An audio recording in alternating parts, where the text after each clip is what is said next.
오늘 말씀은 좀 딱딱하게 들리실 수도 있을 것 같고요. 또 평소에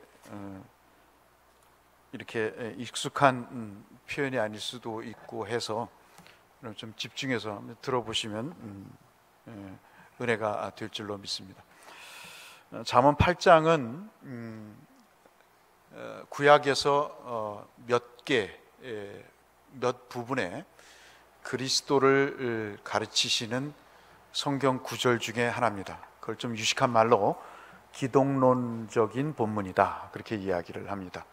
그러니까 구약에서 예를 들어서 이사야 53장의 고난을 받는 종의 예언의 말씀이 그리스도를 이야기하시는 거거든요. 그리스도의 십자가의 고난을 미리 말씀하시는 대목인데, 뭐 그런 것들, 그리고 더 멀리 가서는 창세기 3장 말씀에 가죽옷을 지어 입히시는 그 주님의 은혜, 그것이 결국 십자가에 자기를 희생제물로 드리실 예수 그리스도의 죽으심을, 그래서 그것을 통해 인간을 구원하시겠다고 하시는 그 죄를 지었음에도 불구하고 하나님을 배신한 자들에게 은혜를 베푸신다고 하는 아주 원초적인 복음을 말씀하시는 그 대목에서도 바로 예수 그리스도를 우리가 이제 엿볼 수가 있는데, 이러한 것들이 소위 말해서 예수님을 가르쳐 주시는 구약 성경의 내용들이라고 볼 수 있겠습니다.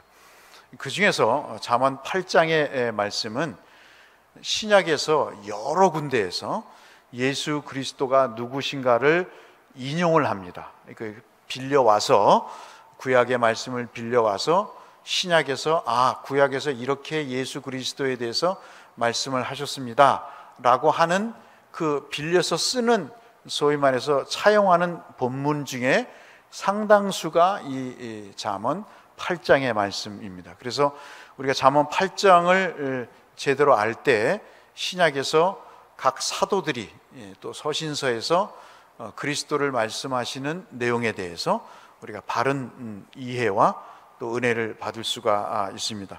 오늘 저와 여러분에게 그 지혜를 주셔서 이 본문의 말씀을 잘 깨달을 수 있게 되시기를 주님의 이름으로 축복합니다. 오늘 말씀은 그런 배경에서 한번 보시면 좋겠는데요, 예수께서 하나님의 말씀 또는 하나님의 지혜라고 이야기를 신약성경에서는 참 많이 이야기를 합니다. 특별히 모든 인간을 이렇게 지혜롭게 하는 일에, 우리가 인생을 살면서 때로는 지혜로운 사람도 만나고 남녀노소 빈부귀천을 떠나서 저분은 참 지혜로우신 분이다 라고 생각이 되는 분들을 만나고, 저분은 참 모든 걸 갖춘 것 같은데 이렇게 참 어리석다 하는 그런 느낌을 받는 사람도 만나게 됩니다. 하여튼 모든 인간을 지혜롭게 살게 하시는 그 지혜가 모두 무엇을 기점으로 말씀하고 있냐면 예수 그리스도를 기점으로 말씀하고 있습니다. 저와 여러분이 그걸 느끼시죠? 말씀을 자주 드립니다마는 우리가 예수 믿기 이전과 예수 믿고 난 다음에 우리의 지각 능력이나 판단 능력이나 말이나 행동이 달라진 이유는 지혜의 근본이신 예수 그리스도가 우리 속에 계시기 때문에 그렇습니다. 그러니까 그 예수 그리스도, 지혜이신 예수 그리스도가 우리를 통해서 우리를 변화시키시는 그 일을 하게 되셔서 어리석은 사람이 지혜로운 사람이 되고 무지한 사람이 아주 옳게 판단을 하는 그런 내용들을 우리가 이제 직간접적으로 경험을 하게 되죠. 지난주 오후 예배 때도 기억이 나는데 말씀을 드린 대로 예수님이 참 지혜의 근본이신 것을 여러 비유나 또는 이적을 통해서 우리가 알 수 있다고 말씀을 드렸습니다. 특별히 대표적인 장면이 현장에서 가늠하다 잡힌 여인을 돌로 치려고 하는 사람들 앞에서 어떤 사람이 먼저 돌을 들어 치라고 그러시죠? 죄 없는 자가 돌을 들어 치라 하는 이 말씀은 솔로몬이 두 아이를 쪼개서 반씩 나눠 가지라고 하는 재판보다 훨씬 더 그 지혜로운 내용인데, 사람들이 꼭 솔로몬의 지혜를 먼저 우선순위를 두더라고요.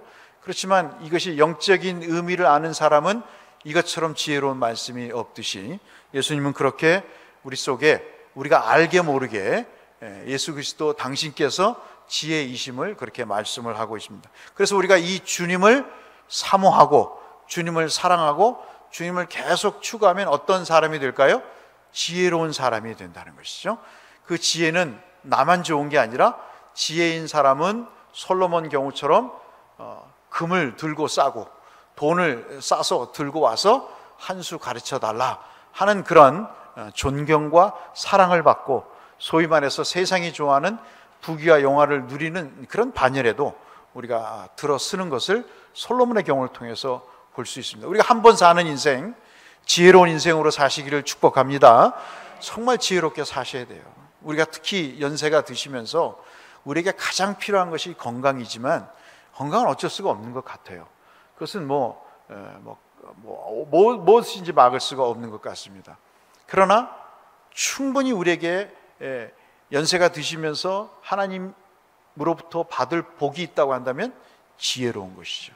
참 찾아가고 싶은 목사님, 장로님, 기도받고 싶은 권사님, 정말 위로받고 싶은 집사님, 이런 모든 일들의 가장 핵심은 바로 이 지혜라는 것이죠. 오늘 제2여전도회 지난번에는 우리 권사에서 기도회를 해서 인쇄가 잘못됐는데 오늘은 제2여전도회가 헌신 예배를 드리시는데 우리 회장님을 위시해서 모든 분들이 그런 지혜로운 분들이 되실 줄로 믿습니다. 오늘 그 시각에서 우리가 한번 말씀을 보시죠. 특별히 이 지혜는 우리가 주목해야 될 필요가 있는 것이 이 지혜를 그냥 무조건 캔에서 상추 뜯듯이 뜯고 미나리 뜯듯이 뜯는 것이 아니고 지혜는 반드시 어디서부터 오냐면 하나님과의 관계가 제대로 된 사람에게서 지혜가 나온다. 이것이 제 말이 아니고 성경에서 특히 신약에서 사도들이 말씀하시는 그런 내용입니다. 왜냐하면 하나님이 무엇으로 천지를 창조하셨어요? 말씀으로 창조하셨어요. 그 말씀 속에 뭐가 들어있습니까? 지혜가 들어있습니다. 어떻게 한치의 착오도 없이 이 지금까지 진화론자들의 이야기에 하면 수백억 년 이 시간 동안 어떻게 이 행성과 모든 우주의 만물들이 소멸되지 않고 때로는 소멸되고 때로는 탄생한다고 하지만 이렇게 충돌과 그리고 재앙이 없이 이렇게 지낼 수가 있는가 말이죠. 우리의 반평생을 보더라도 이렇게 어떻게 누가 어떤 프로그램을 동원해서 어떤 웹을 깔아서 이렇게 정교하게 인생을 살아갈 수 있게 할 수 있을까 말이죠. 그것은 아무도 할 수 없는 일이에요. 그것은 하나님, 천지를 창조하신 하나님 속에서 비롯되는 것이고 그것을 추구하는 하나님과의 좋은 관계를 맺은 사람들에게만 하나님이 주시는 그런 은혜이신 것이죠. 그래서 하나님은 그것을 통해서 당신을 알리신 겁니다. 여러분 가만히 생각해 보세요. 이게 무슨 교리적인 문제라기보다는 옛날 10년 전에 20년 전에 내가 지식으로든 지혜로든 인생의 경험으로든 알았던 하나님과 지금 내가 알고 있는 하나님은 천차만별의 하나님이시다는 거죠. 그때는 한 10%를 알았다면 지금은 한 80% 이상을 알게 되는 하나님이죠. 그때는 고난이 내게 참으로 내 목을 조이는 것 같지만 지금은 그 고난이 내게 유익이 돼서 하나님이 나를 사랑하시는 또 다른 방식이다라고 받아들일 정도의 그렇게 변화된 하나님의 지혜를 얻게 된 사람이 됐다는 것이죠. 이런 것들이 다 하나님의 관계 속에서 우리에게 나타나는 것입니다. 그 특별한 하나님의 지혜가 가장 지혜로운 것이 뭐냐면 하나님이 인간을 구원하셨다는 사실입니다. 이것이 하나님의 지혜의 가장 결정적인 것이죠. 우리가 인생의 문제를 해결하려고 애를 쓰지만 거기다 돈도 써봅니다. 아빠가 못 배웠으니까, 못 가졌으니까, 엄마가 어려웠으니까 너는 열심히 배워야 돼 하고 돈을 투자해서 과외도 시키고 좋은 대학도 보내려고 애를 쓰고 그러지만은 그렇다고 그 인생이 해결되는 건 아니에요. 제가 말씀드렸지만 서울대 나온 한 3명을 알고 있는데 지금은 지방대 나온 사람보다 못 사는 사람을 제가 여러분에게 언제든지 말씀드릴 수 있어요. 인생의 행복은 학벌에 있지 않습니다. 인생의 행복은 가방끈이 길다고 해결되지 않아요. 인생은 주님을 만날 때 행복합니다. 주님을 만날 때 해결될 줄로 믿습니다. 이 모든 인생의 궁극적이고 실질적인 문제를 해결하시는 분이 하나님이신데, 그 하나님이 여러분 잠언 9장 10절을 한번 보실까요? 그 한 장을 넘겨보시면 9장 10절에 이 말씀을 하고 계십니다. 여러분 잘 아시는 말씀인데 우리가 늘 잊고 사는 거죠. 같이 읽겠습니다. 시작. 여호와를 경외하는 것이 지혜의 근본이요 거룩하신 자를 아는 것이 명철이니라. 아멘. 여호와를 경외하는 것, 그 다음에 아는 것, 이것이 경외하는 것이 지혜의 근본이라고, 그리고 여호와를 아는 것이 뭐죠? 명철이라고 이야기를 하고 있습니다. 탁월한 인생을 살기 위해서 많은 사람들이 애를 씁니다. 많은 사람들이 행복하게 살기 위해서 다방면으로 노력을 합니다. 그러나 그 이상의 한계를 넘어갈 수가 없습니다. 늘 말씀드리지만 아무리 좋은 논문을 써도 5년이 못 가더라고요. 5년이 지나면 더 좋은 논문들이 나오고 그 약점을 밟고 올라가는 것이기 때문에 눈을 부릅뜨고 연구를 해서 그 아무리 좋은 논문이라도 5년 이상 버티기가 쉽지가 않습니다. 기업의 전략도 그렇고 사는 삶의 지혜도 그렇습니다. 그러나 우리가 영원히 추구해야 될 오직 한 인생의 지혜가 있다면 바로 하나님이신 것이죠. 그 하나님을 어떻게 섬기느냐, 어떻게 하나님께서 섬기고 예배하게 하시냐에 따라서 그 인생이 달라진다고 말씀을 하십니다. 인간은 근본적으로 어리석습니다. 저와 여러분 아무리 똑똑한 척하지만 우리는 하나님의 경륜을 넘어설 수가 없습니다. 특별히 우리가 앞서도 말씀드린 대로 우리가 두 가지 착각 속에 삽니다. 하나는 시간이라고 하는 착각 속에 살아요. 또 하나는 목적이라고 하는 착각 속에 삽니다. 이 얘기는 뭐냐면 우리의 인생이 장구할 것이라고 하는 시간의 착각 속에 산다는 것이죠. 이것이 오전 설교의 핵심 중의 내용이었습니다. 두 번째는 내 인생 제대로 가고 있다, 목적을 향해 제대로 가고 있다는 착각 속에 산다는 것입니다. 그러나 그렇지 않습니다.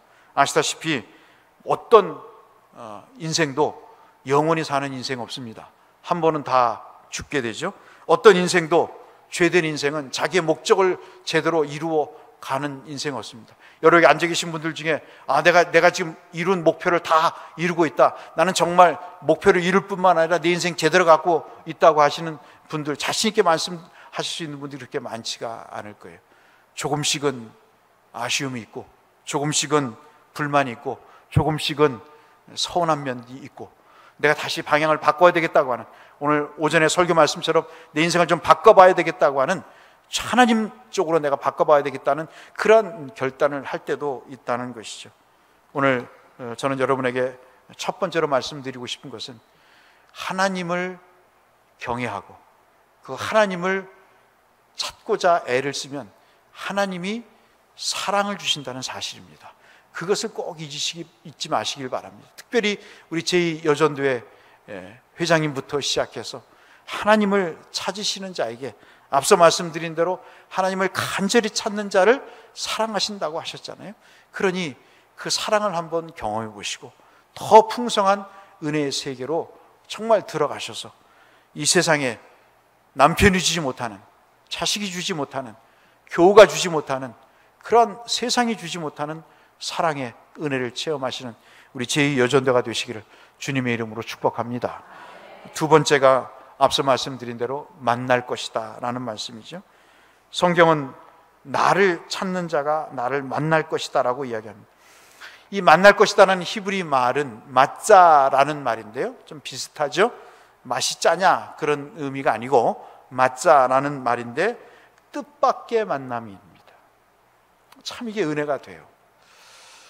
우리가 선물을 받더라도 참 뜻밖의 선물이 참 귀하잖아요.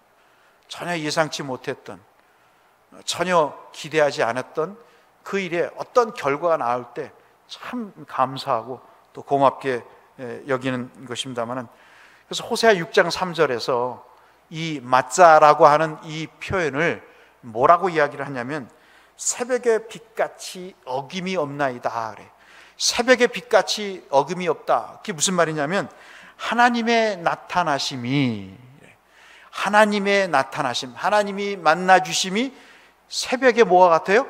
빛과 같이 어김이 없다는 거예요. 새벽에 빛이 올 때도 있고 안 올 때도 있습니까? 그렇지 않죠. 새벽의 빛은 언제나 오는 것입니다. 언제나 찾아오는 것이죠. 하나님을 사랑하는 자, 하나님을 간절히 찾는 자는 하나님의 사랑을 입는데, 그 사랑을 입는 자에게는 하나님이 언제나 새벽 빛같이 어떻게 하시는 거예요? 만나 주신다는 것입니다. 믿으시죠? 그 하나님을 우리가 소망할 이유가 바로 여기에 있다고 볼 수 있겠습니다. 그러니 우리의 삶에 어떤 시련이, 역경이 와도 하나님을 붙잡아 살면 하나님의 사랑과 하나님의 만나주심을 우리가 경험하는 그 기쁨을 누릴 수 있는데, 우리가 이것을 마다할 이유가 없다고 보는 것이죠. 하나님께서는 모든 삶의 현장에 사람들을 찾아가셔서 만나시고 그리고 은혜를 베풀어 주십니다. 특별히 하나님은 놀랍게도 간절히 찾는 자에게 뜻밖의 만남을 주신다고 오늘 본문의 마지막 부분은 그렇게 말씀하고 있습니다. 우리가 어떻게 헌신할 수 있을까요? 의지로 헌신합니까? 그렇지 않잖아요. 여러분 느끼시잖아요. 10년 전의 헌신의 강도와 지금의 헌신의 강도가 다르잖아요. 10년 전의 헌신의 성의와 지금의 성의가 다르잖아요. 이것은 우리가 부인할 수 없는 사실입니다. 어떻게 우리가 하나님 앞에 우리의 인생을 다할 때까지 헌신할 수 있을까요? 그것은 하나님의 사랑을 입지 않고는, 하나님이 만나주시는 뜻밖의 만남을 통하지 않는 그런 감격이 없이는 우리가 헌신할 수 없는 것이죠. 아무리 세상의 것으로 우리를 충족시킨다 할지라도 그것은 배설이 되고 그것은 체내 밖으로 빠져나갈 때 제로 상태가 될 수밖에 없는 것입니다. 어떤 분이 그런 이야기를 했어요. 여러분 자동차를 모셔서 경험하시는 것입니다만은 속도가 붙으면 붙을수록 사고가 크게 납니다. 그렇죠? 예를 들어 30km로 달릴 때는 사고가 잘 안 나요. 왜 그런지 아십니까? 어떤 도로교통 그 안전 교육을 하는 교수님이 그 얘기를 하더라고요. 속도가 느리면 다 보인대요. 옆에 가로수도 보이고 지나가는 행인도 보이고 다 보인다는 거예요. 그런데 80km, 90km, 100km 되면요, 옆에 것이 안 보인다는 거예요. 뭐만 보여요? 앞에 보이는 것만 점처럼 보인다는 거예요. 우리가 하나님 앞에 집중하지 않으면 세상에 5만 가지 것들이 다 보입니다. 여기도 기웃거리고 저기도 기웃거려요.